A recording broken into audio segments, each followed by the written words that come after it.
Hello, dear listeners. Today we will start our live about HR Trends 2026. This will be recorded so you can rewatch later. My name is Diana Soprano. I'm the founder of Soprano Personnel International and Soprano Personnel Norge companies, 20 years in HR. And today we will be talking about HR trends and tendencies for 2026. What will define successful employers and what you should know about your workplace and organization changes, how to adjust and adapt. So first of all, today we will be speaking about why the labor market is at the turning point in 2026. What changes in employee behavior are coming, what's trending, what's job hopping, job hugging, dry promotion, the new terms, work models and technologies, what actually works, and how to arrange stable formula leadership in the age of AI and employer branding. So let's start. This will be relevant for organizations that are facing with employee turnover, even though employee turnover is not always a bad thing. I will explore on this a little bit later. Talent shortages, rising expectations around working condition changes with remote work, company leaders and business owners, how decisions should be affecting the new work models, pay transparency law, technology, AI, ethics in regards of AI directly impacting stability and business results. HR people and people leaders whose role in 2026 is expanding significantly from administration to strategic decision making. Team leaders working daily with employee motivation, how to motivate people, what are the reasons for job hopping, dry January, what is it making the impact for? So why the labor market is a turning point this year? It's the fundamental shift in European labor market because we are having EU pay transparent pay law regulation coming in.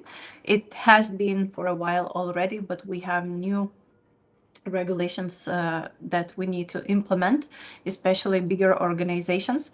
And the year 2026 is also important because we are also dealing with technological, cultural factors, and it's all clashing at the same time. These changes will be reshaping not only working conditions, but also employee behavior, expectations, and decision-making logic. Also HR-related investment strategies, because something that was working last year, we see is changing and reshaping how we see investment in HR. What is working? Are we hiring more or are we investing in upskilling and training our teams? So the labor market is becoming less predictable, yet more transparent and increasingly focused on value instead of time or job titles. Organizations that fail to adjust to these changes in the market will face higher employee turnover and declining trust in the market. And I would like also to mention that trust in the market, it's not only about you as employer, it's also your competitive advantage against other organizations in the same market. So rapid development of AI is also changing job functions. Automation is a part of the process, and we also are dealing that employees are afraid that they might be replaced by AI, or in some cases they are already adjusting their skills by using AI. EU regulation, particularly in the areas of pay transparency and artificial intelligence, is reducing information differences between employers and employees, and employee expectations around flexibility, clear career direction, and purpose at work. They are becoming more and more important than financial compensations.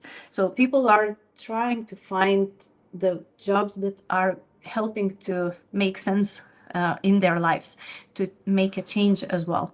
So this is also coming because we are shifting in the generational gap in the market.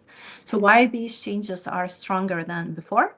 According to European labor market research, more than 60% of employees state that their expectations towards work have changed significantly over a few years. Around half of the employees in Europe experience uncertainty about their future in the labor market, largely driven by technological change. I have been on stage in 2021 speaking about AI and HR, and I can see how it has developed. And with the same, we're also dealing with some ethical issues because the information that employees are sharing on AI programs, apps, the information can be used in different ways. So unlike previous economic cycles, the current changes are structural rather than temporary. Of course, we are also hearing about some news that some virus in India is coming up, and sometimes people are reacting sensitive to information because they remember what happened a few years ago, even though now we have 6 years after the COVID, but still people remember all this time when closed in their homes. So this indicates the emergence of new labor market model. We have seen that some companies adjusted and fully are working on remote. Some companies are adjusting and using a hybrid mode. For example, Instagram is also adjusting and having employees coming back from remote to a few days in the office.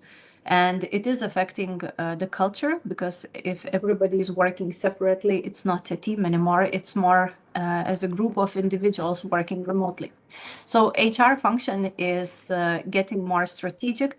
HR function, as I'm always saying, HR is the heart. Sales and finances are each on the left and right side of company owner or the manager, but HR is the heart because we're working with people. So this role is becoming more and more strategic because it's not only about the administration, it's also about handling and being able to predict how people feel in the company, measure that using AI tools, how to make decisions that will manage the risks, employee turnover, and also reputation of the organization as employer. So research shows that organizations where HR is involved in strategic decision making experience up to 30% lower employee turnover. So by 2026, HR management becomes one of the key sources of competitive advantage.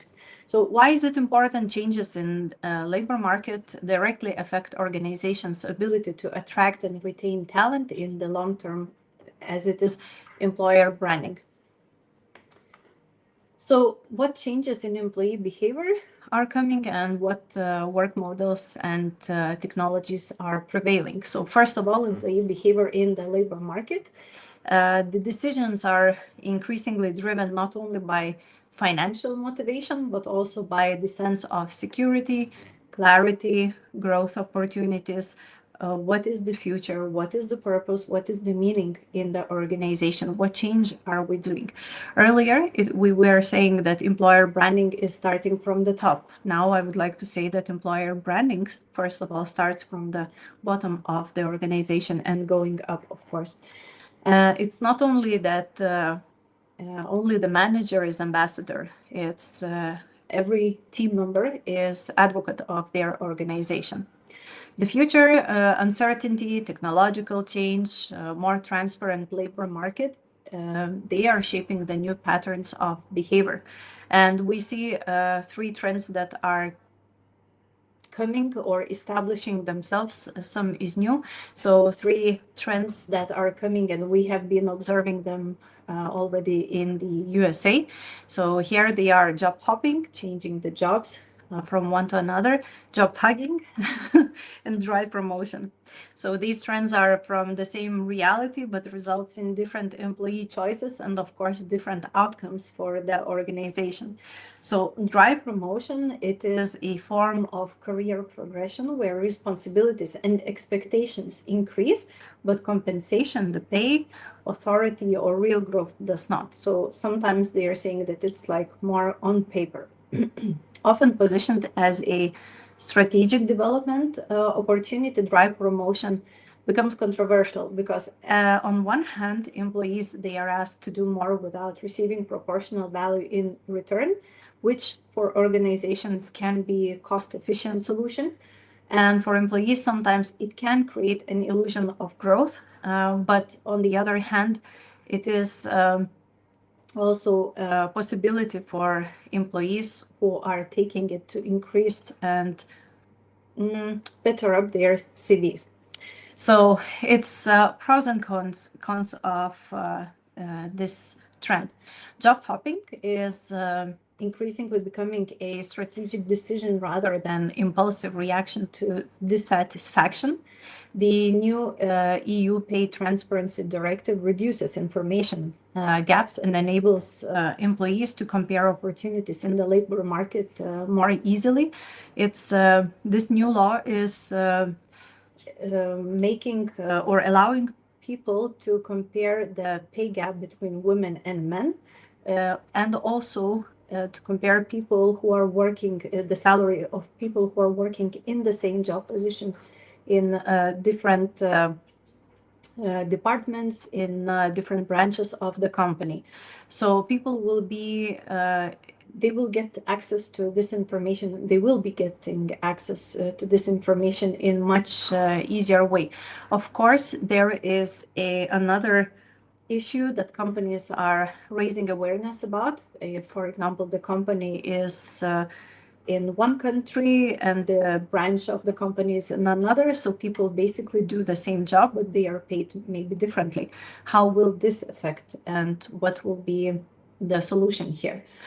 So research also shows that around 40% of employees in Europe would consider changing jobs even for a relatively small difference in pay or growth opportunities. And we also see that candidates, they are job hopping, changing jobs to increase the salary. So whenever they are going, they are saying, this is my expectation. And those who are doing that, actually, they are using it for their own good, because salary can be up to 30% higher than the same person working long term in the same position for many years. Career mobility is increasingly viewed as long-term professional strategy, and talent goes global. What drives job hopping? So first of all, it's greater transparency around market pay levels and career opportunities. People can see and double check what is the salary in the same position in other company. They can also be doing that because they have a mismatch between promises and the employees' actual experience within the organization. They came, they expected something, and that don't work. So they got their experience and jumped, job hopped to another organization. And also sometimes it can be about internal growth limitations and learning opportunities that they don't see within the company. So they are going for maybe the same position where they can also grow. And sometimes, of course, it is about weak and unclear leadership that fails to provide direction, or otherwise it's about the sense of purpose, meaning at the workplace, the direction, the change, especially for the younger generations. Job hugging is another trend. It refers to employees' decision to stay in organization, not because of purpose or fulfillment, but due to fear, uncertainty. It's the fear that also that AI can replace them, that he or she will not be needed soon because AI will replace what they are doing. And it is about having sometimes it is thought that when an employee is working long term within the company is a good sign, but it's not always, because sometimes it can be like job hugging tendency. So in this case, it's reducing internal engagement within organization. It's not creating some strategy. It's not creating some benefit. It's like similar to quiet quitting. Why is it also the risk? It's that employees, they are staying, but they are emotionally disengaged. They have lower productivity. They trust less the leaders within organization. The organization loses innovation and internal energy, even if employee turnover remains low.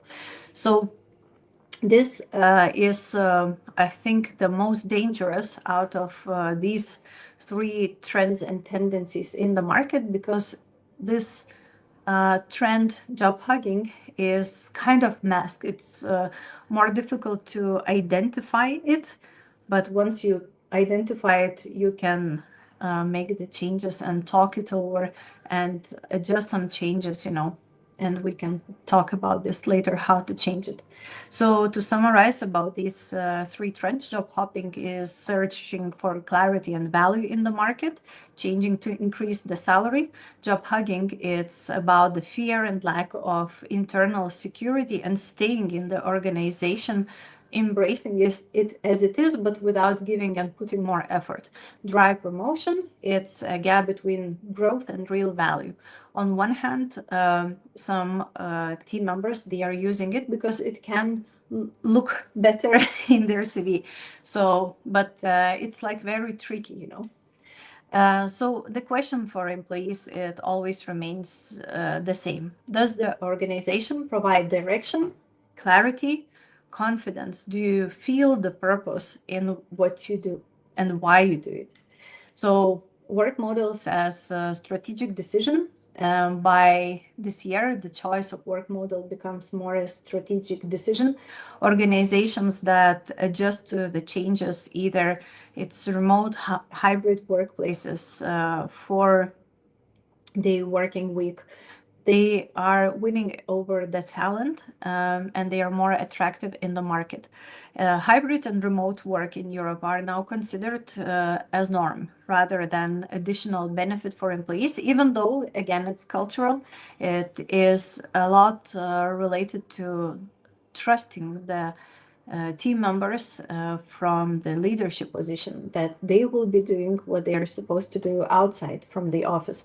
Because of course, psychologically, probably it is easier to see someone from down the corner of your office. But it is an art and talent to trust and arrange the processes and train the team and agree on the principles how remote work is done, remote or hybrid. Organizations that revert to rigid work models are more likely to receive and experience talent outflow, because people are coming to us as recruiters saying that, I would like to get a job opportunity that would be remote. I would like to fully work remotely because I can do that. I'm not a person of working in the office. So there are many reasons why people are doing that. The 4-day work week, and it is moving from pilot projects to a viable labor market model. More and more companies and governments are implementing this model, and it shows that productivity does not decline while employee engagement and satisfaction increase. This is especially coming into force for the youngest generations in the market, because they are valuing the balance of life versus work, right? So it is a possibility to become in the long term attractive to the youngest generation. And this model shifts the focus from hours work to value that was created, and it is becoming a strong element of employers' value proposition. Organizations that manage to put their processes and offer this, of course, they are winning over the talent, and they are very well wanted in the market, and they have a positive employer brand in some cases because of such possibility. So this is allowing to be more flexible and those who adjust to it. Of course, we should keep in mind that it's not always the case, but the more flexibility we are giving and the more of life and work balance we help to keep our team members, the more they will feel satisfied, happy, successful, and appreciating and loving being in the organization.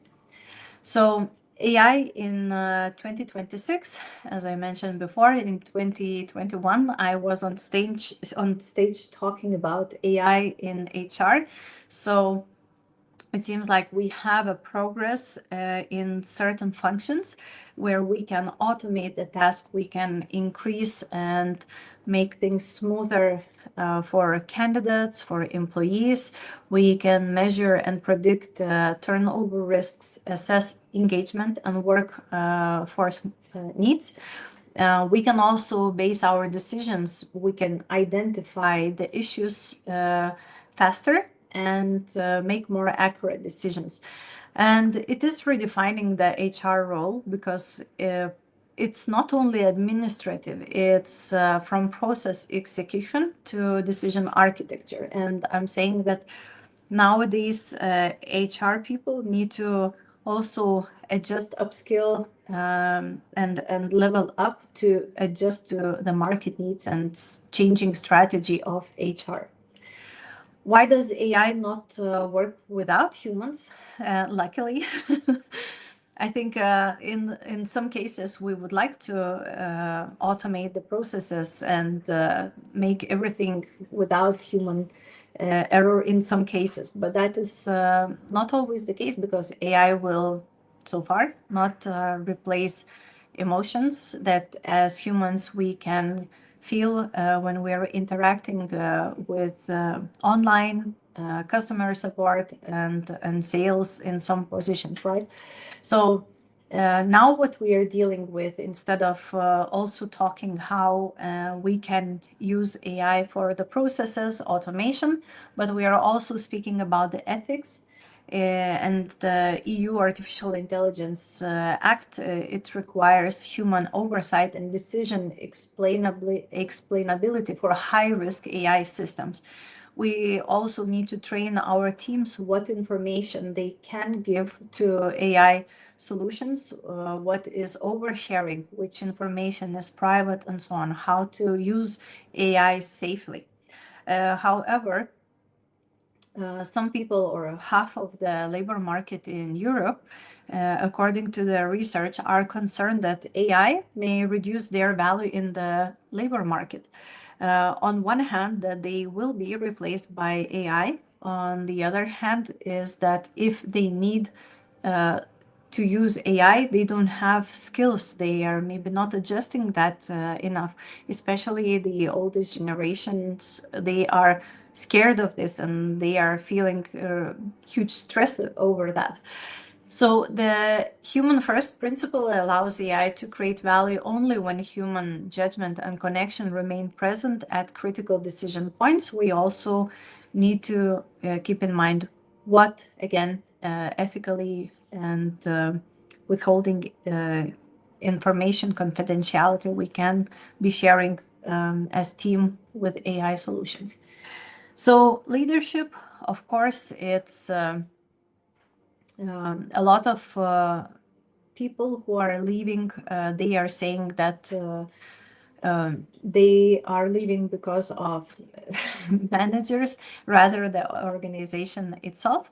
And the role of leader, of course, is changing, and the ability to create in the age of AI psychological safety, clear communication, this becomes critical. Sometimes whenever we are automating the process, leaders are expecting that people will remain like robots and they forget the human side. They are not talking, and especially in some industries, in some positions, people are saying, I'm not a robot. I need my manager to come and say, hi, how are you? How do you feel about this? What's going on? And so on, instead of just clicking the buttons, which is automated, and human brains perceive that it is automation. It's not real connection. So Managers also need to provide a real growth strategy, clarity, recognition to avoid dry promotion situations, job hopping, job hugging, disengagement, low productivity. Of course, if you're using AI, it can help to go around about it, and it can be good for predictions, but still nobody will replace this human contact. Upskilling, some companies are investing not as much as in expanding and growing in the market, but more in upskilling and training, so that people would understand why they do what they do. They would do it better, so that they would understand how to use AI. And organizations that consistently invest in skill development experience lower employee turnover, and AI literacy is becoming a foundational competence. AI literacy, it's also about building resilience, managing stress. So all of this is getting more and more popular within organizations, adjusting for the needs, of course, of theirs. Without a clear career direction, employees tend to choose either out from the organization or defensive retention. So we need to also and we can, again, employ AI here, but we also need to be strategic about how we help team members grow within organization and go up, so that they would not be just being there for being. Employer branding is becoming a competitive advantage, and it is about involving not only the manager of the company as the ambassador, the face that is showing up everywhere. But we need to show real people. We need to show everyone in the organization, and these will be the best ambassadors of your company.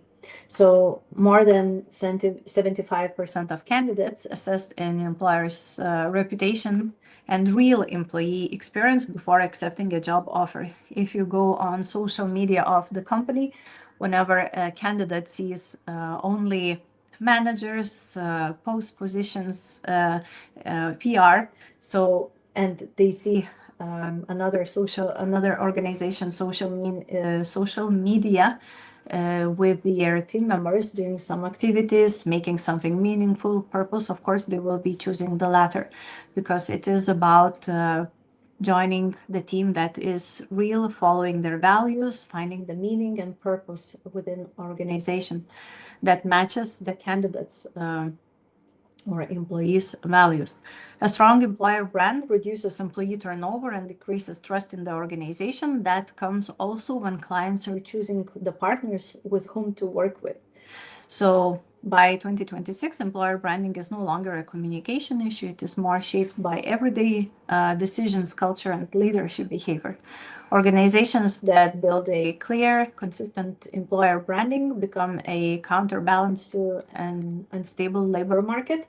And of course, we're now talking that it's not about perfectly curated videos for social media, but it is more about real life from the office. And we are speaking about the importance and the impact of, for example, TikTok or Instagram Reels, where people are sharing their daily office life in a funny way, but it's more authentic.